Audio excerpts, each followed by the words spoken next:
افسانہ ایک بیوہ کی سرگزشت۔ یہ زلیخا کی کہانی ہے جس کی عمر 35 سال ہے اور وہ ایک بیوہ ہے۔ 1 سال پہلے اس کا شوہر جو ایک موٹر مکینک تھا شہر سے کچھ سامان خریدنے گیا اور وہیں اس کے ایکسیڈنٹ میں انتقال ہو گیا۔ زلیخا نے میٹرک تک تعلیم حاصل کر رکھی تھی اور اب سلائی کڑھائی کا کام کر کے اپنا اور اپنے 8 سالہ بیٹے رستم کا پیٹ پال رہی تھی۔ بھری دنیا میں کوئی نہیں تھا جس سے زلیخا اپنے دکھ درد بانٹ سکتی۔ وہ بازار سے ایک ڈائری خرید لائی اور جب رات کو رستم سو جاتا تو وہ ڈائری لکھا کرتی جس سے اس کے دل کا غبار ہلکا ہو جاتا۔ زلیخا کی ڈائری۔ مجھے نہیں معلوم کہ ڈائری کیسے لکھی جاتی ہے۔ رشید کے ہوتے ہوئے کبھی ڈائری لکھنے کا خیال ہی نہیں آیا۔ میرے پیارے رشید، تم نے تو ساتھ جینے مرنے کی قسمیں کھائی تھیں اور اب دیکھو میں اور تمہارے جگر کا ٹکڑا رستم بھری دنیا میں اکیلے رہ گئے ہیں۔ ایک مرد کے بغیر عورت کس قدر تنہا ہو جاتی ہے یہ مجھے اب معلوم ہوا ہے۔ مقبول دکاندار مجھے بری نظروں سے دیکھتا ہے حالانکہ اس بڈھے کے پوتے پوتیاں ہیں۔ معلوم نہیں یہ کچھ مردوں کی حوث ختم کیوں نہیں ہوتی۔ میں چاہتی ہوں کہ اس کی دکان سے کچھ نہ خریدوں لیکن اس کے علاوہ اتنا ادھار پر راشن کون دے گا؟ مجبوری ہے ورنہ جی چاہتا ہے کہ اس کے منہ پر تھوک کر آ جاؤں۔ بعض دفعہ ہفتے میں 3-4 جوڑے کپڑوں کے سلنے کو آ جاتے ہیں لیکن کوئی ہفتہ تو یوں ہی نکل جاتا ہے۔ شادیوں کا سیزن آنے والا ہے، امید ہے کہ کچھ پیسے ہاتھ آ جائیں گے۔ مالک مکان کا 3 ماہ کا کرایہ باقی ہے، وہ چکا دوں گی۔ بس شادیوں کے سیزن سے پہلے بارشوں کا سیزن نہ شروع ہو ورنہ چھتیں ٹپکنے لگیں گی اور سبھی رقم ادھر خرچ ہو جائے گی۔ لیکن بارشیں بھی آخر کب تک رک سکتی ہیں؟ مالک مکان خود تو ہمیں چھتوں کی مرمت کرا کر ہرگز نہیں دے گا کہ اس کے لیے ہم اس مکان میں اضافی بوجھ ہیں۔ اور کیا لکھوں؟ رستم سو رہا ہے، میں چاہتی ہوں جلد یہ پڑھ لکھ کر بڑا افسر بن جائے۔ رشید، تمہارے ہوتے ہوئے مجھے محسوس ہوتا تھا کہ وقت بہت تیزی سے کٹ رہا ہے لیکن ابھی تمہیں گئے سال گزرا ہے اور مجھے یوں محسوس ہوتا ہے جیسے 1 صدی گزار بیٹھی ہوں اور رستم جو تیزی سے بڑا ہو رہا تھا اس کی نشو و نما بھی رک سی گئی ہے۔ میرا نہیں خیال کہ اس کا قد 1 انچ بھی بڑا ہوگا۔ اس کا یونیفارم اور جوتے پرانے ہو چکے ہیں لیکن میرے پاس ابھی رقم نہیں ہے۔ میں باقاعدگی سے ہر سوٹ سے چند روپے جوتوں اور یونیفارم کے لیے بچا کر رکھ ہی رہی ہوں۔ بس یہ مجھ سے ہر صبح یہ سوال نہ پوچھا کرے کہ آج زیادہ کپڑے سلنے آئیں گے۔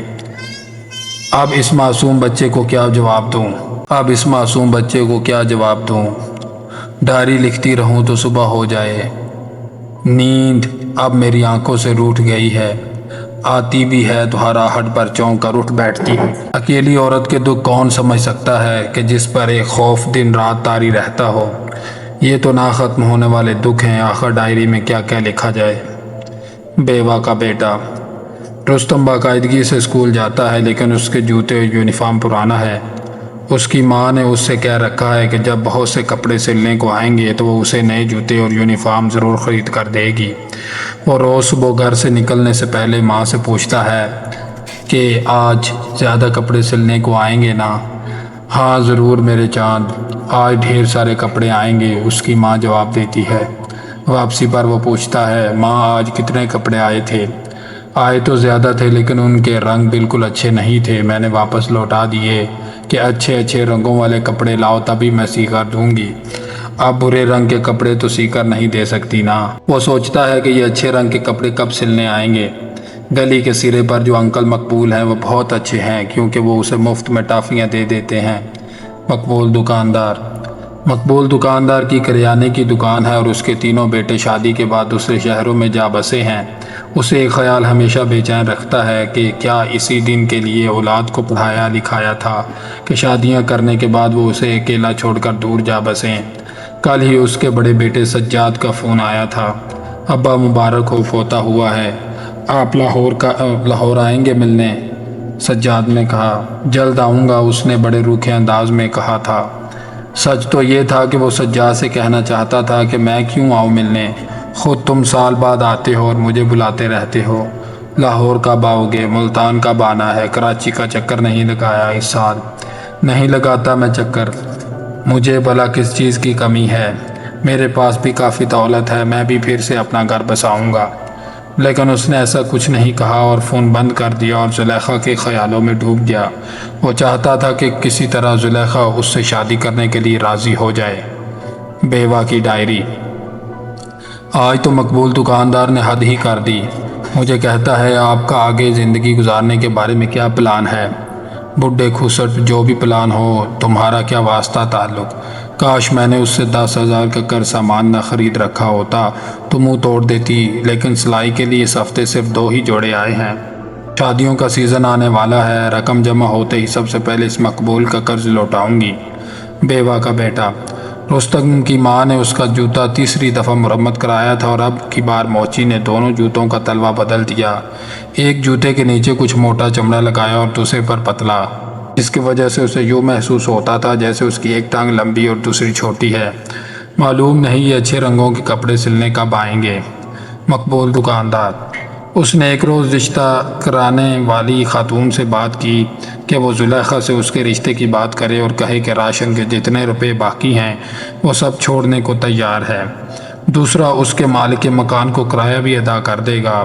اسے امید تھی کہ اس کا دل نرم ہو جائے گا، ورنہ تو وہ اسے یوں دیکھتی تھی جیسے پتھر اس کے سر پر مارنا چاہتی ہو۔ بیوہ کی ڈائری۔ وہی ہوا جس کا ڈر تھا۔ مقبول دکاندار نے اپنی اصلیت دکھا دی۔ آج رشتہ کرانے والی خاتون مقبول کا رشتہ لے کر آئی تھی۔ میرا جی چاہا کہ خاتون کا منہ توڑ دوں کہ اسے شرم نہ آئی اس بوڑھے کا رشتہ لاتے ہوئے، لیکن پھر خیال آیا کہ جب تک شادیوں کا سیزن نہیں آتا زیادہ کپڑے سلنے کے لیے نہیں آئیں گے، اور پھر اس موئے پیٹ کی آگ بھی تو بجھانی ہے۔ چلو میں تو بھوکی سو لوں گی، لیکن بیچارے رستم کا کیا قصور ہے؟ وہ کیوں فاقے کاٹے؟ میں نے کہہ دیا ہے، سوچنے کے لیے کچھ مہلت چاہیے۔ بیوہ کا بیٹا۔ رستم بہت خوش تھا کیونکہ اس کے اچھے انکل مقبول نے اس کے خراب جوتے دیکھے تو اسے بازار لے گئے اور وہاں سے نئے جوتے اور یونیفارم خرید کر دیا۔ اب وہ اس انتظار میں تھا کہ کب اگلا دن شروع ہو اور وہ یہ جوتے اور یونیفارم پہن کر اسکول جائے۔ مقبول دکاندار۔ زلیخا نے سوچنے کے لیے کچھ مہلت مانگی تھی اور مقبول دکاندار سے ایک پل بھی نہیں گزر رہا تھا۔ اس نے زلیخا کے بیٹے کو جوتے اور یونیفارم لے کر دی تھی تاکہ زلیخا کے دل میں گھر کر سکے۔ اس کا خیال تھا کہ شادی کے بعد وہ اس لڑکے کو بورڈنگ اسکول میں داخل کرا دے گا۔ بیوہ کی ڈائری۔ آج رستم آیا تو اس کے ہاتھ میں یونیفارم اور جوتوں کا ڈبہ تھا۔ یہ سب اسے مقبول دکاندار نے خرید کر دیا تھا۔ میرا جی چاہا کہ دونوں چیزیں لے کر جاؤں اور مقبول کے منہ پر کھینچ کے دے ماروں۔ آخر اس نے کیا مجھے بھکاری سمجھ رکھا ہے؟ ابھی تو میرے ہاتھ پاؤں سلامت ہیں، سلائی کڑھائی کر لیتی ہوں، لیکن پھر رستم کا ہنستا مسکراتا چہرہ سامنے آ گیا۔ وہ یہ دونوں چیزیں حاصل کر کے بہت خوش تھا۔ بہت دنوں بعد میں نے اسے بہت خوش دیکھا تھا، اور ویسے بھی میں روز جھوٹ بول بول کر اب تھک چکی تھی، اس لیے دونوں چیزیں رکھ لیں۔ معلوم نہیں یہ شادیوں کا سیزن کب آئے گا۔ مقبول دکاندار۔ آج زلیخا کا مالک مکان اس سے گھر خالی کرانے کا مطالبہ لے کر آیا تھا۔ وہ تو اچھا ہوا مقبول دکاندار وہاں موجود تھا۔ فوراً 3 ماہ کا کرایہ ادا کیا اور بات رفع دفع ہو گئی۔ شاید یہی وجہ تھی کہ شام کو رشتہ کرانے والی خاتون اس کی دکان پر آئی اور کہا کہ منہ میٹھا کراؤ۔ زلیخا نے ہاں کر دی ہے۔ بیوہ کی ڈائری۔ آخر میں کیا کرتی؟ مالک مکان گلی میں کھڑا شور مچا رہا تھا۔ میں رستم کو لے کر کہاں جاتی؟ ایک اکیلی عورت کی ساری دنیا دشمن بن جاتی ہے۔ مجھے مقبول بے حد برا لگتا ہے، لیکن اگر اس نے کرائے کی رقم ادا نہ کی ہوتی تو ہمیں یہ مکان خالی کرنا پڑتا۔ پھر وہ ہمیں کئی ماہ سے گھر کا راشن بھی دے رہا تھا۔ رشید میرے پیارے، میں مجبور تھی۔ شادیوں کا سیزن آنے میں اب بھی کچھ ماہ رہتے ہیں، اور یہاں حالت یہ ہے کہ پچھلے 2 ہفتوں سے ایک جوڑا بھی سلنے کے لیے نہیں آیا، اور برسات کا موسم شروع ہو چکا ہے۔ کل رات اتنی بارش ہوئی کہ اس کمرے کی چھت کے تینوں کونوں سے پانی بہنے لگا، اور ہم ماں بیٹے نے چوتھے کونے پر بیٹھ کر ساری رات آنکھوں میں گزار دی۔ مقبول دکاندار نہ ہوتا تو معلوم نہیں ہمارے پاس کا لیے چوتھا کونا بھی نہ ہوتا۔ آج شام کو رشتہ کرانے والی خاتون آئیں تو میں نے ہاں کہہ دی، اور میں نے رستم کو بھی کافی سمجھایا ہے کہ اب میں اس کے انکل رستم سے شادی کرنے لگی ہوں۔ زندگی بھی کیسا وقت دکھاتی ہے، انسان کو کیا کیا کرنا پڑتا ہے۔ اگرچہ مقبول دکاندار مجھے اب بھی بہت برا لگتا ہے، لیکن پیٹ کی آگ